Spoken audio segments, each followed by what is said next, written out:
This is a photograph of Bogomila Babinska. It's a clandestine photo taken by one of her fellow prisoners at the Ravensbrück concentration camp. Ravensbrück was the largest concentration camp for women within the Third Reich. Bogomila Babinska was one of many female resistance figures who resisted the very brutal German occupation of Poland during World War II and who came to Ravensbrück as part of their punishment. She was also a group of Polish Christian prisoners at Ravensbrück who were the subject of inhumane and horrendous medical experimentation during World War II.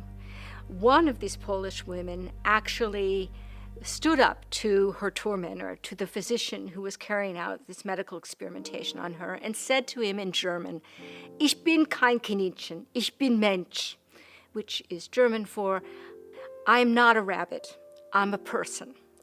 And by this she meant, I'm not a subject for medical experimentation as a rabbit or a guinea pig might be. This verbal defiance on the part of this young Polish woman made its way around the camp. And very soon, this young circle of women became known among themselves and among their fellow prisoners as the rabbits. The individual who carried out these experiments on the young women was named Karl Gebhardt. He was heretofore a well-known and respected surgeon, and he was a physician associated with the Ravensbrück camp. And he was trying to devise methods that could treat wounds that German soldiers might encounter in the field. In 1944, Germany has just put down an uprising in Warsaw carried out by the Polish Home Army. So there's a huge influx of prisoners into Ravensbrück concentration camp, a huge influx of Polish prisoners, Poland's resistance figures. And one of them brings a camera.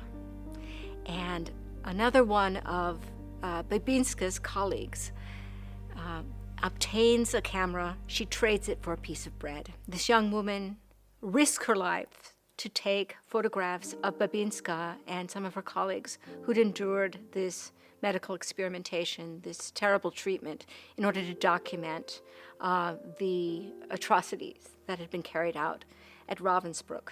Several of these women survived the war, and they agree to serve as witnesses at the Nuremberg doctors' trial in 1946, the first of the subsequent Nuremberg trials carried out under an American military tribunal. And it's their testimony, along with this kind of documentation, that guarantees the conviction of 16 physicians sitting in the dock at Nuremberg.